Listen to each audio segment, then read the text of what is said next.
All right, so today on the bench we've got a Fender Precision bass. We're going to restring it, and restringing basses is pretty much like restringing guitars. There's a couple things to consider while we're working, but we'll talk about those when we get to them.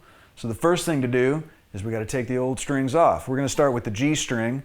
One thing we want to make sure of is on a bridge like this, we've got several different saddle slots to choose from where we can kind of tweak the string spacing how we want it. So make a mental note of which slot you're in when you pull the old string off.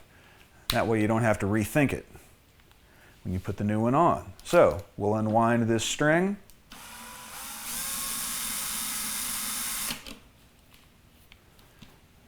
And we've got to pull these strings back through the bridge. So to make that a little easier and to keep us from possibly scratching the instrument, we're going to go ahead and cut the string. Because we've got to pull it back through the bridge. If I leave that squirrely stuff at the end, it's going to be a pain to get through the bridge there. And I run the risk of scratching the guitar, which isn't very cool. All right, got our replacement string. Run it through the back of the bridge. Some basses string through the body, but it's basically the same. Run it right through there. You want to make a note of which notch of the saddle that your string was on when you took it off, on these kind of bridges anyway. Not every bridge has that feature. We'll bring it up here. What I usually shoot for is, as far as string length, is try to envision the post that I'm shooting for and then two more after it. And that should give me about what I need in terms of wind. We want 2 to 3 wraps around each of these guys, otherwise we're going to have break angle problems over the nut. On the G and the D string, not such a huge issue because there's a string tree to keep that downward angle. But on the A and the E string, if I don't get enough break angle over the nut on the back side, I'm going to have weird buzzing when I'm trying to play, and we don't want that. So don't cut the string too short. So in this case, all I'm going to do is just cut off this excess core here. Now I'm going to set the slot at about a 45-degree angle. String goes into the hole in the middle of the post. Then I bend down, bend over. Now we'll wind it on.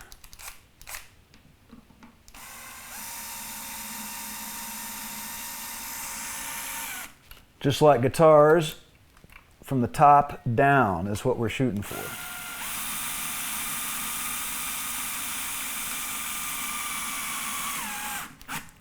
And sure enough, I've got 2 to 3 winds, so that's good. Check my spacing back here at the bridge. There we go.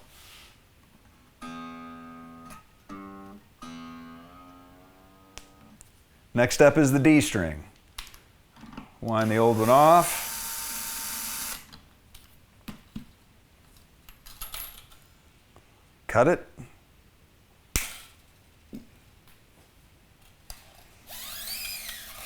Bring it back through the back side of the bridge, or through the body, depending on how yours is set up.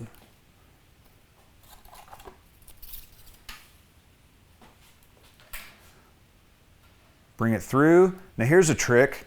If you're having problems getting the string up over the saddle, then what you can do is just put a little bend in it, and that way, as soon as I run it through the hole, it's really easy to guide over the top of the saddle. Now we're going to bring it over here and visualize the post plus 2. So here's the post I'm shooting for. There's another one, and there'd be another one. So I'm going to cut it right about here. I'm give myself a little extra because too much is a whole lot better than too little, and I can always cut some more off, but I can't cut any more on. So there we go. Post, 45 degree on the slot, couple bends, and we're ready to wind.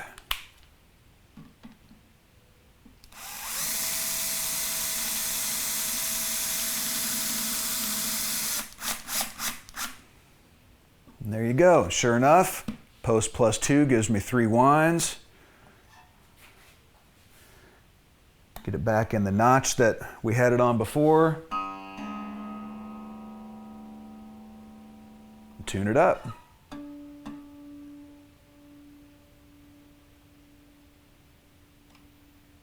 And that's good on that one. Now the next two, these are the ones that it's crucial to make sure you get enough wind on the post, because if you don't, you're just sunk and you got to go buy some new strings.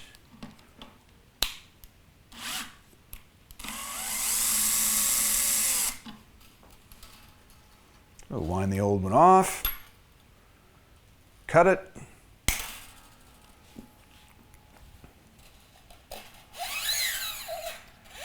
pull it through,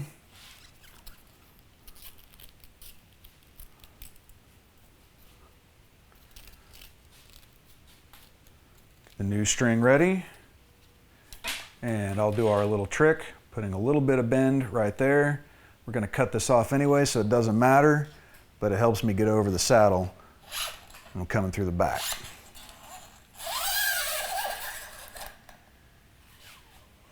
All right, now it's really easy to see post plus 2. So I'll cut it right about there.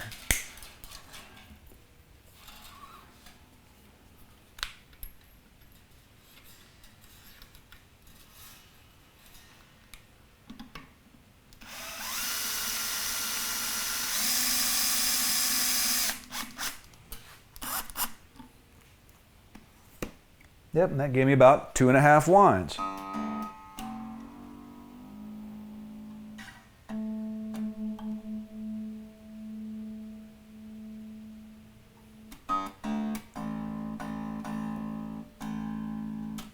We're good on that one. Basses are pretty easy. There's not much to them. Very seldom do we have any tremolos to worry about, or locking bridges or nuts. It's just running strings through the bridge, winding them on the tuner.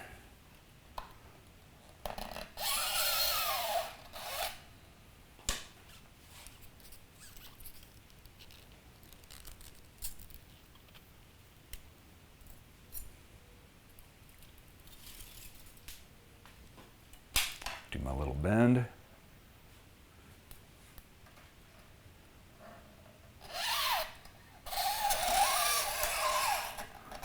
Run it through, post plus 2, and I'll give myself a little extra just to be safe. So we'll say post plus 2.5. Got my slot at a 45-degree angle. String goes in the hole in the center of the post. A couple of bends, and wind it on.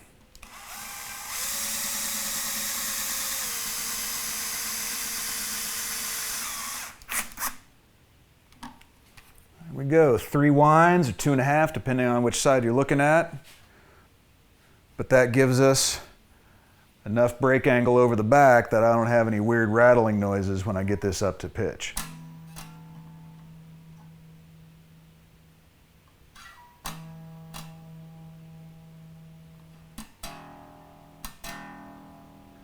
If you get your strings on and you play an open string and you hear a weird rattle and you can't find where it is, and it only happens on the open string and not on the fretted notes, it's a good chance you don't have enough string back here. So, very important. Too much is way better than too little. But there we go. That's a bass and it's all strung up.